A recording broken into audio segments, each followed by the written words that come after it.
Welcome to Transform Now, the podcast brought to you by robotic process automation pioneer SS&C Blue Prism. Digital transformation has the potential to reshape the way companies service their customers, engage their employees, and manage their operations. Whether you're looking to develop strategies, tactics, or best practices to positively impact the future of work, or you're curious to see how other companies have successfully navigated their digital transformation programs, then this podcast is for you. We're here to help you transform now. Hello, everyone. I'm Michael Marchuk. Welcome to the Transform Now podcast. Our very special guest in this episode is the one, the only Ian Barkin. Ian is an industry expert and a veteran of the automation community. In case you've not known him, you're in for a treat. He's co-authored a book called Intelligent Automation with Pascal Bornet and Johan Wiertz. He's co-founded Symphony Ventures, which was acquired by Sykes several years ago. He's hosted his very own podcast, One Take. He's a judge of the upcoming Blue Prism Customer Excellence Awards, and now he spends countless hours teaching people about automation technologies through his very popular LinkedIn learning classes. Today, we're going to chat with Ian about the automation industry and get a feel for where he sees things going in the next few years. So welcome, Ian. Michael, it is so nice to be here. Thank you for having me. Looking forward to this discussion. Me too. So for those who may not know who you are, can you tell us a little bit more about yourself and your background, how you got in this whole automation industry? Sure. This is a 5-hour podcast, right? Take your time. Yep. I'll use the first 3 on this answer. So I started in outsourcing. I was a consultant in the earlier phases of my career. Then I was in BPO, partly because I just wanted to travel the world. I thought it would be cool to go far-flung places and meet people and make friends all over the world. And it worked. I got to do all those things. And then in the sort of early 2010s, outsourcing was where automation started to make a difference. We were looking at sort of the next wave after continuous improvement and Six Sigma and Lean.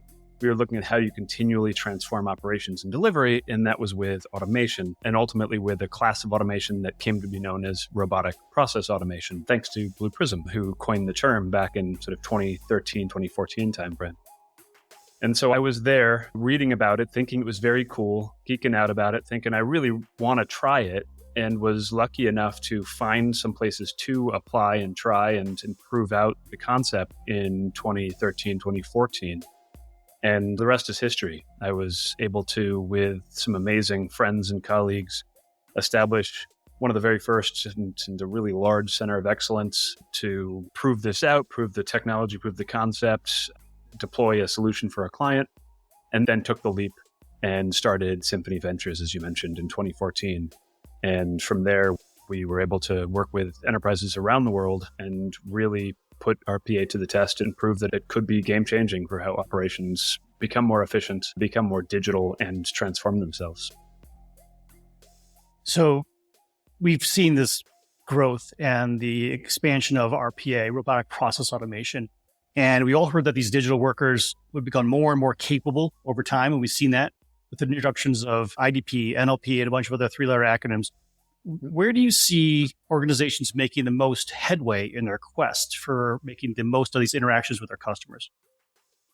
It's a good question, and it's a challenging one because ultimately where this got started, and this is back to the BPO days again, was that you knew you had a lot of people doing transactional tasks in your enterprise, things that just had to get done, often in the back office, finance and accounting, HR, supply chain, logistics, all that. And you had people doing that just because the systems weren't straight through processed. They had gaps. And so humans with their eyes and their brains and their mouths and their fingers were doing the document reading and interpreting, the content, data entry, and et cetera. And so where RPA filled in was it emulated those humans, but it didn't do some of those sort of edge tasks. It didn't interpret and look at the documents, especially documents that were less structured. And so that's where OCR and then IDP has started to play a bigger role, IDP being intelligent document processing, for those who are unfamiliar with. And so that technology is doing more of the eyeball work than RPA was capable of doing. There's more the voice interpretation work in conversational AI that's both speaking, but also in the chat area So where's it all going? Ultimately, it's enabling us to be more and more creative about our solution design for how we digitize that which we currently do or have been doing in the world of work. But it still requires really healthy focus on process transformation first. And so one of the things that I guess I've always struggled with, and I've always counseled enterprises around the planet to be careful of, is don't get excited about every new acronym and shiny thing that lands, because it really does come with an obligation and an imperative to focus on the fundamentals, which is process, which is that simplification and redesign. Because just because IDP can see a document and interpret it, the document itself is in some way, shape, or form an inefficiency. It is an antiquated component of a process that could be done differently. And so challenge the very nature of what it is you're looking at. Otherwise, you're simply paving cow paths and digitizing old and inefficient ways of doing things and making them faster, inefficient ways of doing things. That makes sense. You talked about the changes that have to happen from a process perspective. Let's kind of step back and maybe look at the general idea of digital transformation. How would you define digital transformation at this point in time? And has it changed over the past several years?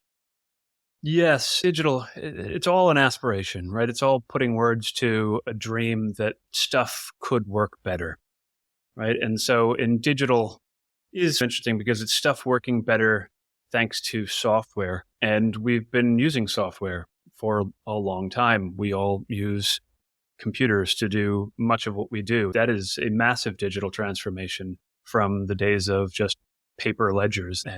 And so that's an advancement. And digital has evolved. Now, digital goes through ebbs and flows, goes through sort of summers and winters. We've seen that mostly in AI, where there's a real high expectation and aspiration for what digital could do. And then and reality sets in a bit, and a lot of pilots don't succeed at scale. The IBM Watson era was a really good example of that, where everybody thought it was going to solve every problem and do everything. And now you just don't hear people mention it anymore. And it's not to say that it was a total failure. It made people aware of that element of digital, made people look at the way that they do things through a lens where they're searching for ways to apply digital. And then a lot of the capabilities are still with us today. And that, I think, is the most important thing about digital, and what I really truly think digital transformation is, which is it is a lens through which you look at how you do things today. If it's done responsibly, back to that whole point of you're not just trying to apply new hammers to every problem, hoping that they're nails.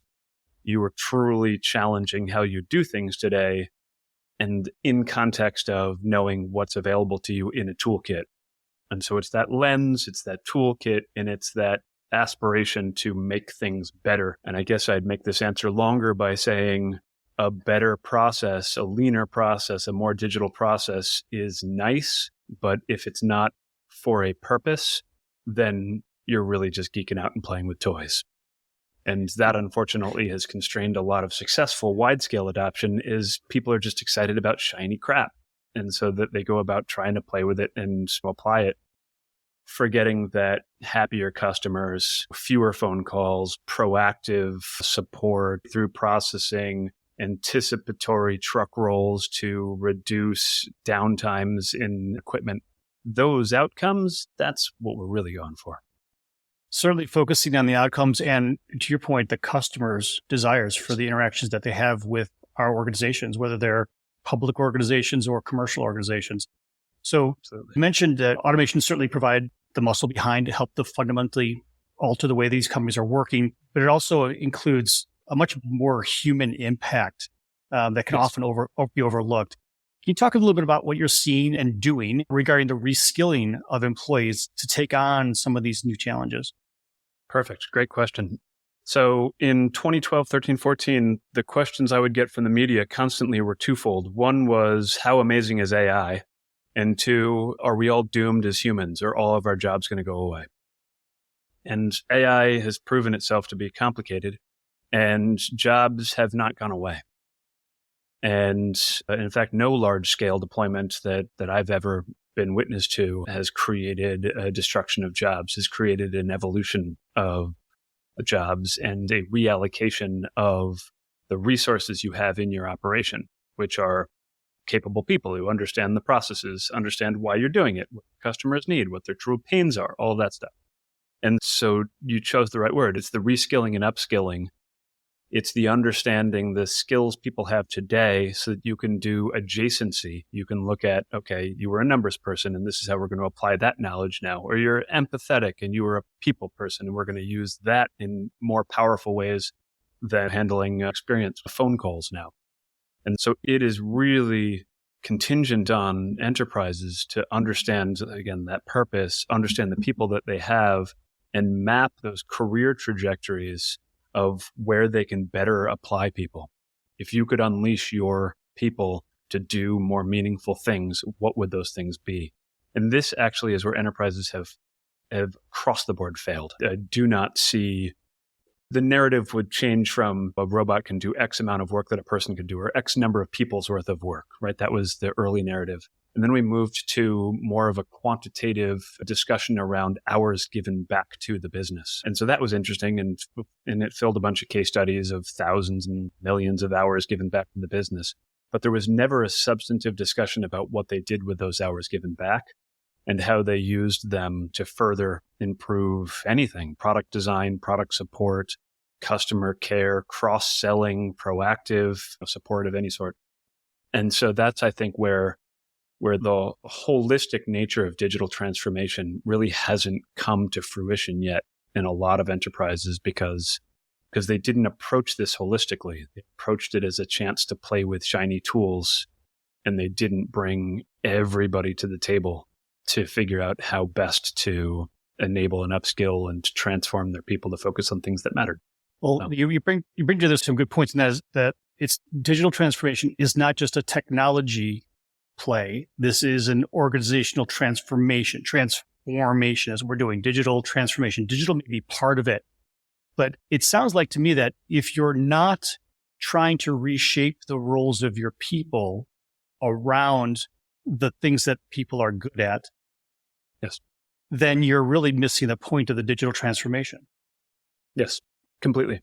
Because ultimately the work that your people do is based on the necessity of the architecture within your enterprise. And some of it's just the way your enterprise communicates with itself, and some of it's just the capabilities and the weaknesses and gaps within your tools.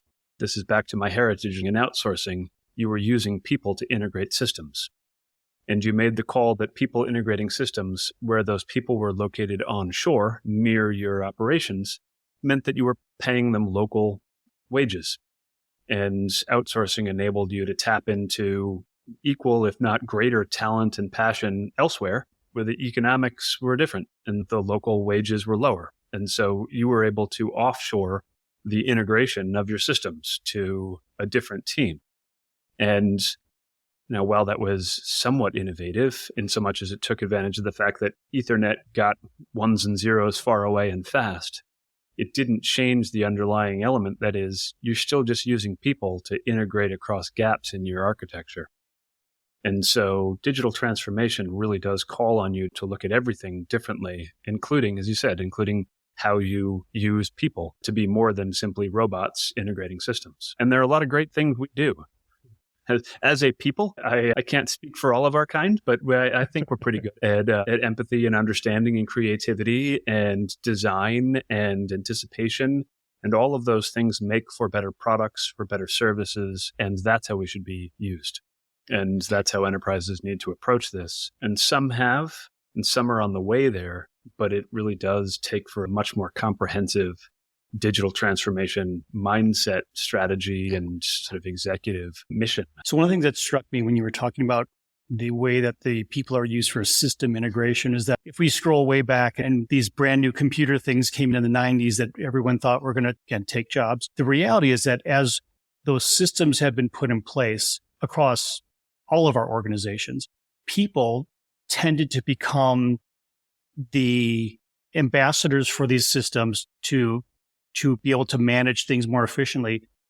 But maybe it's actually flipped it around where the systems are now basically controlling how people are interacting with the data to get those outcomes. And in cases, I'm sure you've seen it too, and who knows how many customers, in cases these systems are actually getting in the way of providing those outcomes in a better way or a more efficient or a more connected way, human way. So how do you work with an organization to help them understand how the human aspect is actually the more important versus the system when you're looking at a digital transformation program? Yeah, I think especially in the last few years, just because I had an RPA consultancy and part of my agenda was naturally to have teams help you leverage the systems. In the last few years, I've spent a lot more of my time just generally being an agnostic, content creator or something, just loudmouth, creating hopefully useful information and sharing it with the world. And so I've been able to be unaffiliated from any of the components within the system. And so my message really is that all of this is not about, it's enabled very much so by the technology, but it's not about the technology. And it really is about a commitment to focus on what it is you're trying to achieve. And in some cases, technology can get you there. In some cases, it's not necessary. And this is what's so interesting about the broader intelligent automation tool set that includes the intelligent document processing and natural language processing and conversational AI and all of that stuff. Is it makes for a richer set of tools you could use, a richer set of lenses through which to look at the way you do things today. But to do it well, it's imperative that you really focus on what it is that the outcome is that you're going for. And in many cases, yes, if you could do things with fewer people, fine, do it with fewer people. The only reason you did it with as many people is because the system architecture was clunky and required a lot of people. So you're focused on the outcomes, and then, the people that you have can create better ones if you upskill them appropriately and you focus them on what really matters. And then these tools are pretty darn powerful. They really are spectacular at helping enterprises to either prototype future states they may be able to get to in a decade with a different set of platforms and technologies, or to supplement their people so that they really have the time to think and add more value. So I'm still really bullish on RPA and all of its affiliated technologies that enable enterprises to be better and more competitive and different and focus on what really matters. I was just going to ask you about that because some have felt that automation's hit a plateau and all this new technology is just muddying the waters. Where do you see the way that organizations can leverage even traditional RPA, plain Jane, basic automation, in addition with some of these newer tools like ChatGPT or some of these other generative AI pieces? How do you see them all fitting together to help transform their organization? Has automation hit a plateau? Yeah, it's confusing as heck. I sometimes reminisce and miss the 2012, 13, 14 years where it seemed, at the time, I didn't realize how much simpler it was, but it seems like simpler times. The reality is, as technology is advanced, as computer vision is better able to identify and define and apply context and meaning to stamps and signatures and seals and customer numbers that move around the page, as chats are more able to carry on a conversation, to provide information by searching in a database and hitting the FAQ library and playing back the right information you need, as that evolves, it still doesn't change the fact that work needs to be done, like the fundamental components of work, which is finding, accessing that data, doing something with it, manipulating it, re-entering it, triggering and kicking off steps, sometimes within your own enterprise walls and remit, sometimes outside of it with other systems and vendors and suppliers and partners, et cetera. And that really all still is RPA stuff. It's still work that needs to get done. So just because ChatGPT is sexy as hell doesn't mean that it's able to transact a invoice processing series of steps within your SAP system. Now, it might be able to better engage with and interact with your supplier who's asking questions and give it more contextual, well-written responses back. So it supplements and makes the whole process better. But it's still real discrete. It's very focused. It gets a specific thing done. And because it's so new, we're not sure how well it can get that thing done, nor how reliably it can. There were some really interesting case studies we did with banks where we used machine learning to do know your customer and anti-money laundering, and it would nail it. It would get it right, but we didn't know why. And that's very hard because it's hard to audit. And if you can't audit something in certain industries, you can't do it. And there's plenty of news out there about the ChatGPT getting basic math wrong because it's building upon the layers of just the way the GPT model works. But it writes a really good vlog script. I've used it to write content to supplement the writing of courses for me, where I help it. And I know I need to write something that I've written 1,000 times before, but it gets me started and then I tweak it. It's awesome. That's awesome. But that still doesn't handle bills of lading and invoice processing and employee onboarding. And so I think it all comes together to make a really rich tool set we can tap into, but it requires that we understand the maturity of each of those components, how ready they truly are to be trusted and to be handed the responsibility of that step and stage in the process. And that's hard. It's hard these days because there's so much going on so quickly. And I'll leave it, and I'll make this answer longer by also saying, and it appears that in large enterprises, every component, every function of this broader intelligent automation spectrum sits in a different group. You've got a data science group, you've got an ML group, you've got an RPA group, you've got another intelligent automation group. So that just is absolutely guaranteeing that none of this crap will ever come together seamlessly, and it won't solve end-to-end enterprise problems. It will continue to be applied to very discrete, very specific applications within a company. And that's just going to leave us underachieving the art of the possible in digital transformation for decades to come, frankly, until enterprises fix their structure to truly take advantage of all the great technology that's available to them. I think you hit the nail on the head there with the way you described companies and all organizations, governments included. They're looking at technologies to help efficiencies from a processing standpoint. So they're looking at an as is or the things that they need to get done today. But it's where people come in from a strategic viewpoint. How do we do things different? A creativity that we're really good at. So ChatGPT can assemble words and appear to be creative. But the reality is that you're creating the prompt. You're issuing the direction for that tool to be leveraged in order to support your creativity and get the message across that you're trying to do. And I think that's part of the way we look at from all of our digital transformation is what are we as humans trying to accomplish here with our customers, with our market, with the companies that we're running, we're operating, we're tasked with? How are we adding value to that process? And then how can we leverage the tools, whether that's RPA, AI, fill in the blank 3-letter acronym, any of these technologies that we have to come to bear right now, plus those that are coming in the future that have not yet arrived. Yes. It's how we leverage those tools and technologies, but for that end goal that we select, right? Yes. No, that's absolutely right.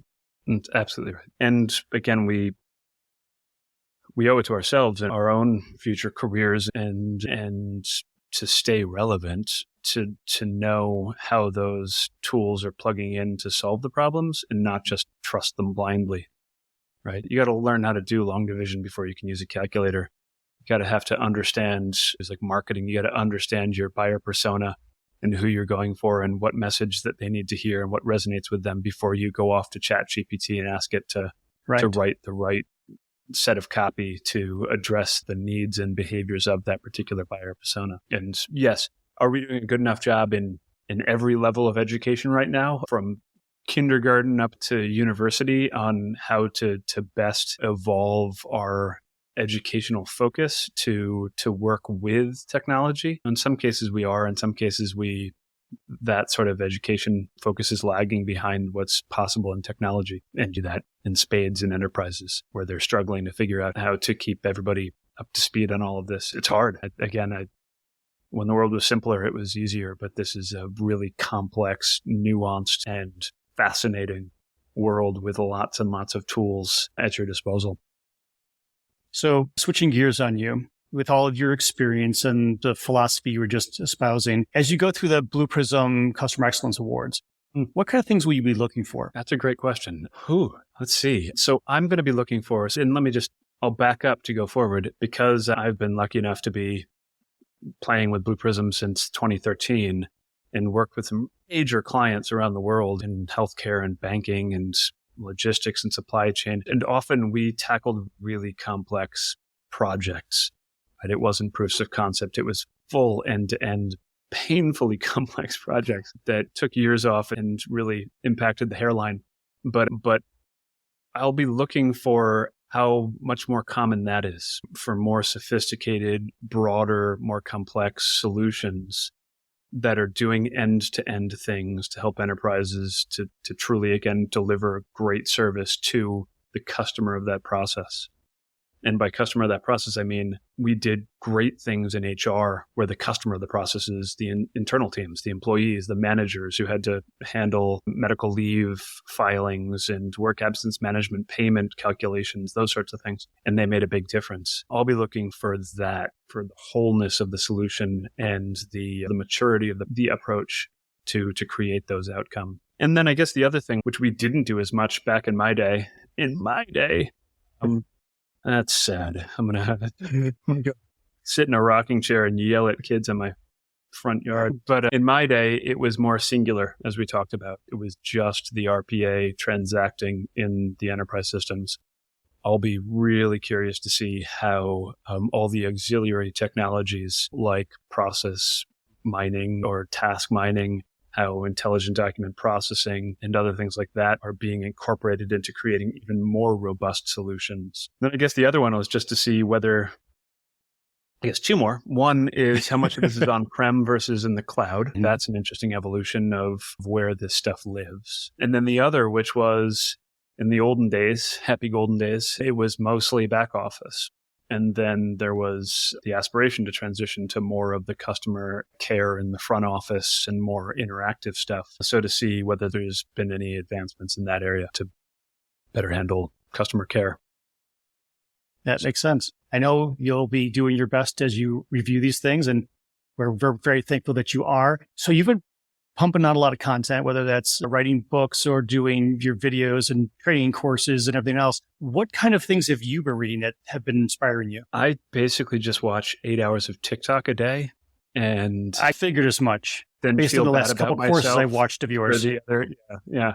So it's a strict 24-hour structure, 8 hours of TikTok, 16 hours of feeling bad about myself, and then right back on what sort of stuff am I reading? Certainly addicted to LinkedIn. And I live and love that platform because so many of the influencers and the creators in our community are putting out great content. Some of it's funny, some of it's instructive, some of it's reflective. And so that I learned. There are frankly too many books about digital transformation and AI. I do love the ones so Tom Davenport is an author who is prolific in this space and has been a guru on a lot of different really seminal concepts through the evolution of enterprise transformation, from process reengineering and innovation to knowledge management to ultimately automations of various forms. And now he talks a lot about AI and its applications in enterprises. So that, and what are you reading now? Is there anything you got on your nightstand now that would be of interest?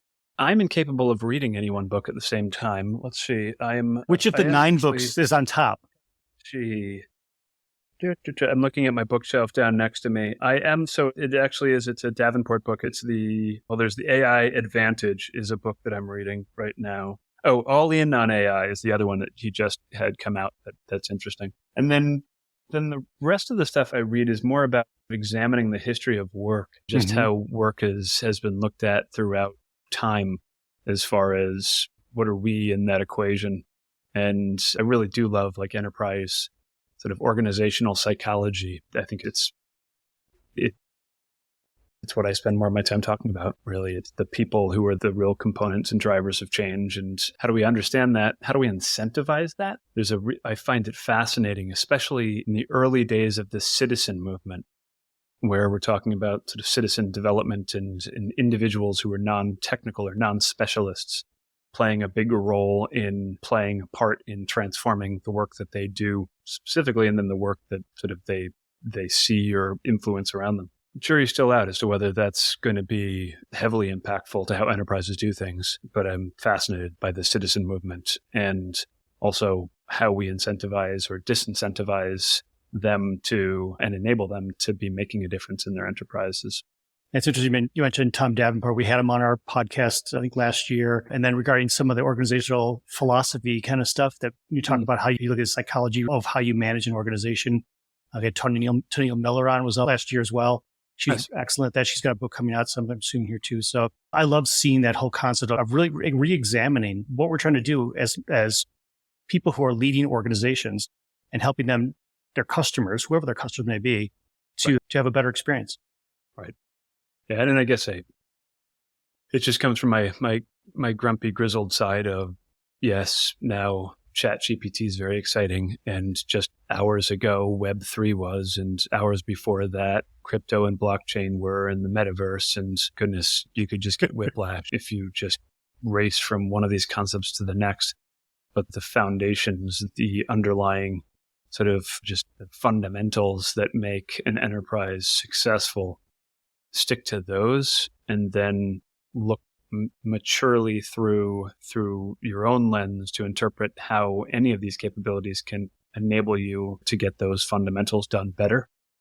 I think that's going to be what the future is. That'll at least define those enterprises that stop all these expensive POCs and actually start to be more digitally native and competitive. Words of wisdom from a grizzled old man, evidently, who's been around the block several times, who understands this from a corporate standpoint and understand what's really important. So thank you, Ian, for being a part of this podcast. Thank you again for being part of our Customer Excellence Awards. Look forward to seeing your next book, whatever that may be, come out. And certainly the classes you have on LinkedIn have been excellent. So thank you for continuing to educate the broader automation community with all of your wisdom. It's been a privilege. Thank you, Michael, for having me on the show. Thanks for tuning in to Transform Now. For more insightful discussions on digital transformation and more, check out our podcast channel where you'll find all of our previous episodes. And to make sure you never miss an episode, subscribe to the show on your favorite podcast player. And if you like what you've heard, please leave us a review. For more information about digital transformation and the future of work, check out blueprism.com to learn how SS&C Blue Prism's digital workforce is enabling enterprise transformation now.